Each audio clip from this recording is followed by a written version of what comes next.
Good morning, students. Welcome back to your SST classes. Yes, students, in this video, we will start our geo part of second term. हम second term का geo part का syllabus जो start करने जा रहे हैं और फिर SST book of class six class का सेकेंड टर्म का geo part and it will be started with chapter number 5 and the name of the chapter is major domains of the earth. Yes, major domains of the earth. इस chapter में students हम domains के बारे में पढ़ेंगे, अर्थ के बारे में पढ़ेंगे. अर्थ के डोमेन्स जो रियल्स हैं अर्थ के, जो अलग अलग जिन जिन पार्ट्स में हमारा जो एटमॉस्फेयर है वो डिवाइड हो रखा है और अर्थ की लेयर्स कौन कौन सी होती हैं. जो अर्थ हमें दिख रही है उसके अंडरग्राउंड काफ़ी सारी लेयर्स होती हैं, उन लेयर्स के बारे में हम पढ़ेंगे. और जो अर्थ के अंदर जो टेक्टोनिक प्लेट्स की मूवमेंट होती रहती है उसके बारे में पढ़ेंगे. और कॉन्टिनेंट्स एंड ओशियंस, इन सब के बारे में हम इस चैप्टर में बच्चों डिस्कस करेंगे.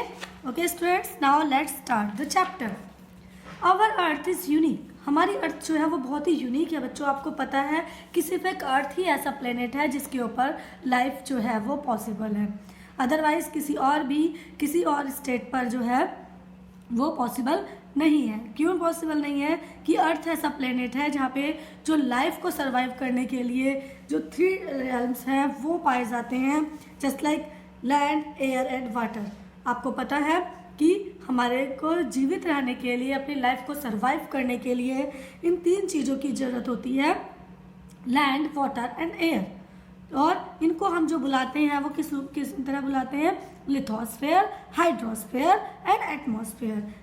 ठीक है, जो मैंने आपको बताया ना, land, lithosphere, water, hydrosphere and जो है एयर के लिए एटमॉस्फेयर. ये 3 जो है हम इन्हें इस तरह नाम से बुलाते हैं क्योंकि सिर्फ अर्थ ही ऐसा प्लेनेट है जहाँ पर ये तीनों चीज़ें पाई जाती हैं और इसीलिए हमारी अर्थ पर जो है वो जो लाइफ है वो पॉसिबल है. The 4th realm is found in the narrow zone of contact where the 3 realms came in contact. और जहाँ पर ये तीनों के तीनों जो है लिथोस्फेयर, हाइड्रोस्फेयर एंड एटमॉस्फेयर, जहाँ पर ये तीनों मिलते हैं उसको एक नाम से बुलाया जाता है बायोस्फेयर. बायोस्फेयर में अर्थ भी इंक्लूड होती है, हाइड्रोस्फेयर वाटर भी होता है और एटमॉस्फेयर एयर भी, जिसको कहते हैं बायोस्फेयर.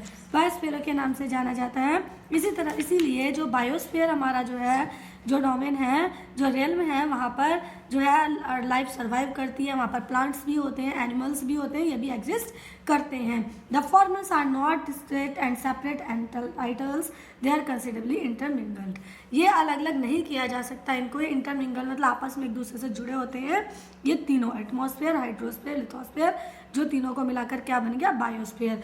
बायोस्फेयर वो जो है स्टेज होती है अर्थ की, वो रियल्म होता है जहाँ पर लैंड, वाटर और एयर तीनों चीज़ें एक साथ पाई जाती हैं. ओके, अब स्टूडेंट्स हम लिथोस्फेयर, हाइड्रोस्फेयर एंड एटमॉस्फेयर, इन तीनों के बारे में हम अलग अलग डिटेल से पढ़ेंगे. The first is lithosphere. Lithosphere क्या है आइए जानते हैं. The surface of the earth made up of land और सॉलिड रॉक एंड सॉल्ट. जैसे कि आपको पता है जो हमारी अर्थ है, जो हमारी लैंड है, धरती है, ऐसा नहीं है कि वो हर जगह एक जैसी ही है ना. जो हमारी अर्थ है वहाँ पर रॉक भी होएगी, चट्टाने कहते हैं जिनको, सॉलिड पत्थर, सॉइल, मिट्टी, ये सब कहाँ पर पाई जाती है? लिथोस्फेयर में. In Latin lithos means rock and stone. और जो है लैटिन भाषा में अगर हम जाने तो लिथोस्फेयर जो है वो लिथोस से बना है, जिसका मीनिंग है रॉक और स्टोन, चट्टाने और पत्थर. इट इंक्लूड, और यहाँ पर क्या क्या होते हैं? It includes large areas called continents, है ना, wide oceans, river, basins and islands. और यहाँ पर क्या क्या पाए जाते हैं? लार्ज एरिया और कॉन्टिनेंट जो महाद्वीप होते हैं, बड़े बड़े महासागर होते हैं, और रिवर बेसिन जो होता है, और आइलैंड द्वीप, ये भी यहाँ पर पाए जाते हैं. Lithosphere consist of the crust and the aggregate upper layers of the mental. अब देखो यहाँ पर अर्थ की जो लेयर्स है उन जो है वो 4 लेयर होती हैं. फर्स्ट जो सबसे ऊपर वाली होती है क्रस्ट, बीच में मेंटल होती है, उसके बाद ये आउटर कोर है और ये इनर कोर है जो अंदर की होती है.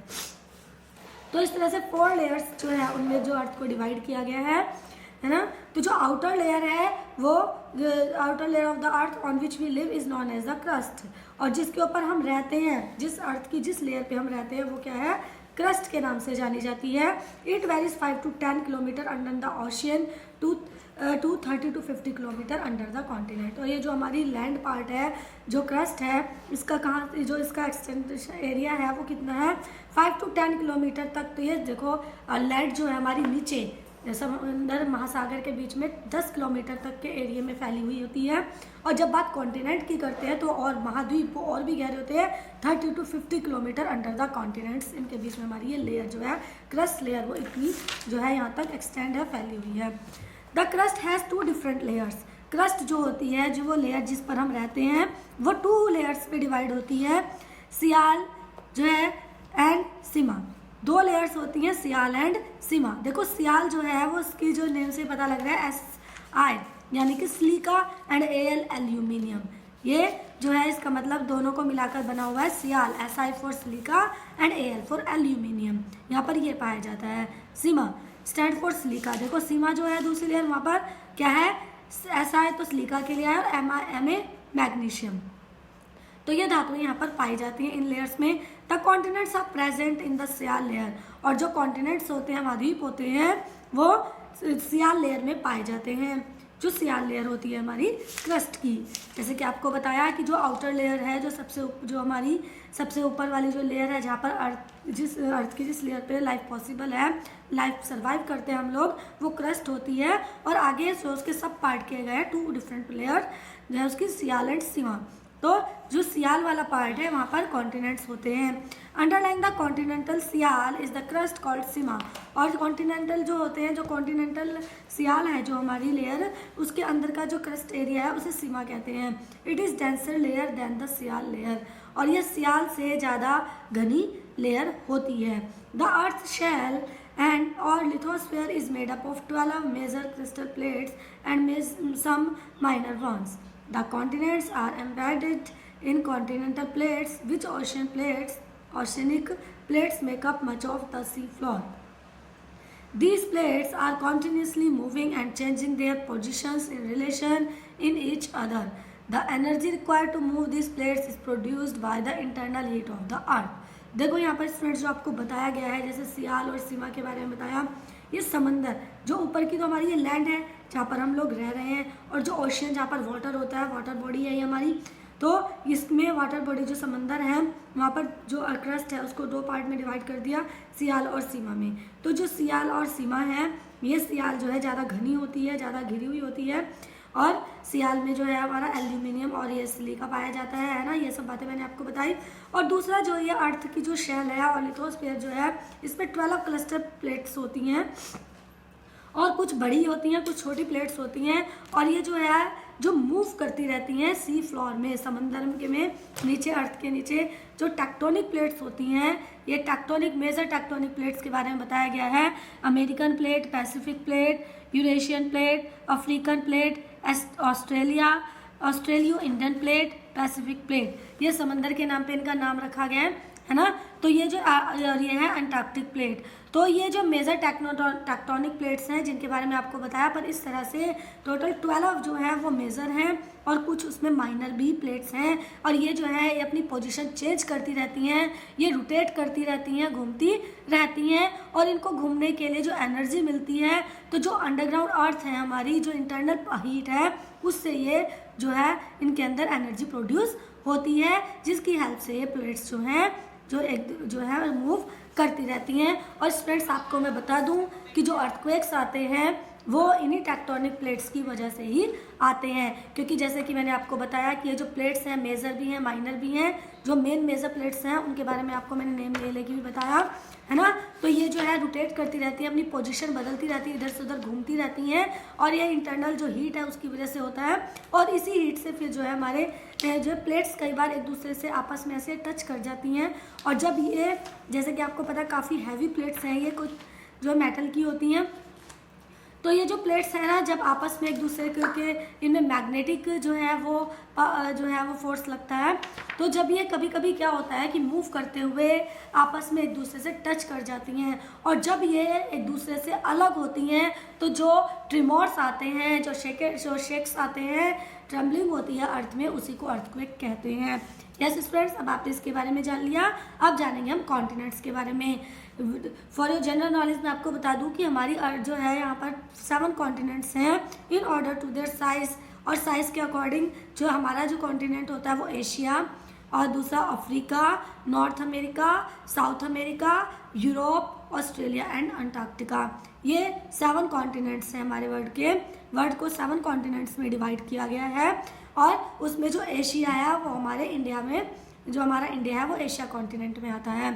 The largest part of the land mass lie in the north hemisphere which is called land hemisphere, और जो लार्जेस्ट पार्ट है हमारे लैंड का वो नॉर्थ पार्ट में आता है, जिसे लैंड हेमिस्फीयर के नाम से भी जाना जाता है। Southern hemisphere is covered with ocean, जो साउथ पार्ट है ज़्यादातर वहाँ पर ओशियन है, सीज, बड़े छोटे सागर हैं, वहाँ समंदर हैं। For this hemisphere is called the water hemisphere, इसलिए इसको वाटर हेमिस्फीयर के नाम से जाना जाता है। Only Australia and Antarctica lie entirely south of the equator. देखो ये इक्वेटर हो है हमारी, जिसे जो अर्थ को 2 पार्ट में डिवाइड करती है, अलग अलग पार्ट में, तो ये जिसमें से एक ऑस्ट्रेलिया और अंटार्कटिका, ये दोनों के दोनों जो है पूरे के पूरे साउथ पार्ट में आते हैं, इसलिए यहाँ पर जो है ज़्यादातर वाटर हेमिस्फीयर के अंदर ये एरिया आता है। अब हम सभी कॉन्टिनेंट्स के बारे में 1 बाय 1 इन डिटेल पढ़ेंगे। जैसे कि मैंने आपको बताया कि जो हमारी अर्थ होती है उसकी वो जो हमारा वर्ल्ड है वो कितने कॉन्टिनेंट्स में डिवाइड किया गया है, 7 कॉन्टिनेंट्स में। तो पहला है Asia. Asia is the largest continent which covers 1/3 of total land. हमारी जो लैंड एरिया है उसका 1/3, 1/3 पार्ट जो है वो कवर करता है एशिया कॉन्टिनेंट, और ये लार्जेस्ट सबसे बड़ा कॉन्टिनेंट है, और इसी कॉन्टिनेंट में इंडिया जो है वो आता है। Asia lies in the north as well as east hemisphere. Actually, Asia and Europe together belong to the same landmass. They are not separated by a large water mass. The Ural Mountain and the Ural River and the Caspian Sea separate Asia from Europe. देखो Europe और Asia 2 continent ऐसे हैं जो same land mass share करते हैं, और इन दोनों को जो है कोई बड़ा जो वाटर मास है अलग नहीं करता, कोई वाटर बॉडी नहीं है जो इन्हें अलग करती है। और इनको कौन कौन अलग करता है यूरोप और एशिया को? यूराल माउंटेन है, पर्वत है एक यूराल नाम का, और यूराल रिवर है जो वहाँ से निकलती है यूराल पर्वत से, और कैस्पियन सागर सी जो है वो एशिया को यूरोप से अलग करता है, और इन दोनों को मिलाकर जो है यूरेशिया के नाम से जाना जाता है। यूरोप और एशिया दोनों कॉन्टिनेंट्स को जो हम अगर इनके लिए कॉमन नेम का यूज़ करें तो वो यूरेशिया होता है। ओके स्टूडेंट्स, आई होप आपको समझ आ रहा होगा। अब हम पढ़ेंगे अफ्रीका के बारे में। अफ्रीका जो है वो 2nd लार्जेस्ट कॉन्टिनेंट है, और it is separated from Asia by Suez canal. और अफ्रीका जो है वो जो है ये हमारा अफ्रीका जो है ये अफ्रीका हमारा एशिया से जो है बीच में स्वेज कैनल है जिस जो इनको अलग करती है। और the main land Europe by state of जो है जो from the main land Europe and from the main land of Europe से जो इसको अलग करता है वो straight of Gibraltar. The equator runs almost through middle of the continents. और इन दोनों के कॉन्टिनेंट्स के बीच में से और ये जो है ये अफ्रीका और इनके बीच में से होकर जो है क्या गुजरती है, इक्वेटर होकर गुजरती है, जो 2 पार्ट में डिवाइड करती है लैंड को। Larger part of Africa lies in the north hemisphere. और अफ्रीका का जो ज़्यादा पार्ट है वो नॉर्थ पार्ट में ही है। It is only the continent through which, ये सिर्फ अकेला एक ऐसा कॉन्टिनेंट है जहाँ पर से the tropic of cancer and the tropic of जो है कैप्रिकॉर्न, ये दोनों के जो है जो रेखाएं कर्क रेखा और मकर रेखाएं दोनों इसके बीच से होकर गुजरती हैं। Sahara the world largest hot desert is located in Africa. आपको बताया वर्ल्ड का जो लार्जेस्ट सबसे बड़ा जो डेजर्ट है, रेगिस्तान पार्ट है, मरुस्थल है, वो कौन सा है? सहारा, जो अफ्रीका में ही आता है, अफ्रीका कॉन्टिनेंट में आता है। द वर्ल्ड्स लॉन्गेस्ट रिवर नील, नील नदी जो है वो भी अफ्रीका कॉन्टिनेंट में होकर ही गुजरती है। तो काफ़ी सारी नॉलेजेबल और इंटरेस्टिंग बातें हैं बच्चों जो आपको यहाँ पर देखकर पता लगेंगी। ओके, अब हम थर्ड है नॉर्थ अमेरिका। नॉर्थ अमेरिका जो है 3rd लार्जेस्ट कॉन्टिनेंट है जो पूरा का पूरा नॉर्थ एंड वेस्ट हेमिस्फीयर में आता है। North America is linked to South America by the isthmus of Panama. Panama नहर, इस्थोमिस ऑफ पनामा, जिससे ये नॉर्थ और साउथ पार्ट दोनों आपस में इंटरलिंक्ड है। था। उसके बाद पढ़ेंगे हम साउथ अमेरिका के बारे में। Most of the south America lies in the south hemisphere, और ज़्यादातर जो साउथ अमेरिका का जो एरिया है वो साउथ हेमिस्फीयर में ही आता है, दक्षिणी गोलार्ध में। It is the fourth largest continent, ये चौथे नंबर पर आता है। It is the home of world's largest river, यहाँ पर वो वर्ल्ड की सबसे बड़ी रिवर है अमेजोन रिवर जो है वो इसमें जो है साउथ अमेरिका में ही आती है। Equator passes through the mouth of river Amazon, और जो इक्वेटर है वो अमेजोन नदी के बीच में से मुँह से ही होकर गुजरता है, यानी कि वहीं से इक्वेटर होकर गुजरती है जहाँ से अमेजोन नदी है। The world's longest mountain range the Andes run throughout this land, और एंडीज पर्वत जो है जो वर्ल्ड का सबसे बड़ी माउंटेन श्रृंखला है, पर्वत श्रृंखला, वो भी जो है इसकी लेंथ जो है यहीं से होकर गुजरती है। अब पढ़ेंगे हम यूरोप के बारे में।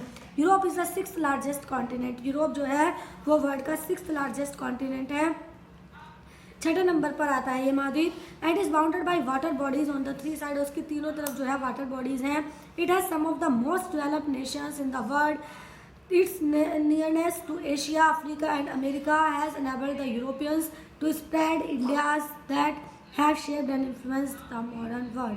देखो जो यूरोप है वो 6th नंबर पर आता है, और यहाँ पर जो है तीनों तरफ से बाउंडेड है वाटर बॉडीज से, और इसका कुछ जो पार्ट है वो डेवलप्ड नेशंस जो हैं, हमारे जो विकसित देश हैं उसमें आता है ये यूरोप। और इट जो एशिया के पास nearness to Asia, Africa and America has enabled the Europeans to spread ideas that have shaped and influenced the modern world। और जैसे एशिया के साथ इसकी जो है बहुत मतलब क्लोज रिलेशन है इंडिया के देशों के साथ, अफ्रीका और अमेरिका की वजह से जैसे आपस में जब ये शेयर करते हैं आइडियाज़, जब एक दूसरे से इंटरलिंक्ड होते हैं, मिलते हैं, तो उससे जो है पूरा हमारा मॉडर्न वर्ल्ड जो है प्रभावित होता है। Australia is the smallest continent and lies entirely south hemisphere, ये एक बहुत ही छोटा सा जो सबसे छोटा कॉन्टिनेंट है, साउथ जो है दक्षिणी गोलार्ध में आता है। It is often called the island continent, इसे आइलैंड कॉन्टिनेंट के नाम से भी जाना जाता है। As it is surrounded by water, क्योंकि ये चारों तरफ से पानी से घिरा हुआ है, इसलिए इसे द्वीप के नाम से भी जाना जाता है, आइलैंड कॉन्टिनेंट के नाम से। अंटार्कटिका के बारे में आप सब जानते हैं बच्चों, नहीं जानते हैं तो सुन लीजिए। Centred around the south pole, ये दक्षिणी में जो है पोल वहाँ पर आता है। Antarctica is permanently covered with a thick sheet of snow and ice, ये परमानेंटली ढका रहता है अंटार्कटिका स्नो से, बर्फ से, आइस से जो है परमानेंट ढका रहता है। इट इज़ दस often called the white continent, और इसे वाइट कॉन्टिनेंट के नाम से भी जाना जाता है। क्यों? क्योंकि हमेशा इसके ऊपर बर्फ की जो लेयर है, वाइट लेयर है, वाइट शीट है, वो बनी रहती है, इसलिए वाइट कॉन्टिनेंट के नाम से भी इसे जाना जाता है। और फ्रोजन, जैसे कि फ्रीज हो जाता है, जमा रहता है, बर्फ जमी रहती है, तो फ्रोजन कॉन्टिनेंट के नाम से भी इसे जाना जाता है। यहाँ पर जो है ह्यूमन सेटलमेंट पॉसिबल नहीं है, क्योंकि यहाँ पर जो टेम्परेचर होता है वो -डिग्रीज में चला जाता है। ठीक है स्टूडेंट्स, अब हमने इन सारे कॉन्टिनेंट्स के बारे में पढ़ा। अभी अब ये हमारा जो है लिथोस्फीयर जो है उसमें लेयर में आ रहा था, लिथोस्फीयर में जो लैंड एरिया था हमारा। अब हम हाइड्रोस्फीयर जहाँ पर वाटर पाया जाता है, वाटर बॉडीज़, उनके बारे में हम पढ़ेंगे, ओशंस के बारे में। और एक मैंने आपको बताया था जो है हाइड्रोस्फीयर के बाद एटमॉस्फेयर के बारे में भी हम पढ़ेंगे, है ना स्टूडेंट्स। तो और इन तीनों को मिलाकर जहाँ पर तीनों ये लेयर्स आती हैं, लिथोस्फीयर, हाइड्रोस्फीयर एंड एटमॉस्फेयर, वहाँ पर क्या होता है बायोस्फीयर, जो कि हमारी अर्थ प्लेनेट पर आता है ना। तो अब इस वीडियो में बच्चों इतना ही। नेक्स्ट वीडियो में हम इसका रिमेनिंग पार्ट जो है उसको डिस्कस करेंगे। ओके स्टूडेंट्स, टिल देन मिलते हैं नेक्स्ट वीडियो में। Till then bye bye, take care, stay home, stay safe, bye bye.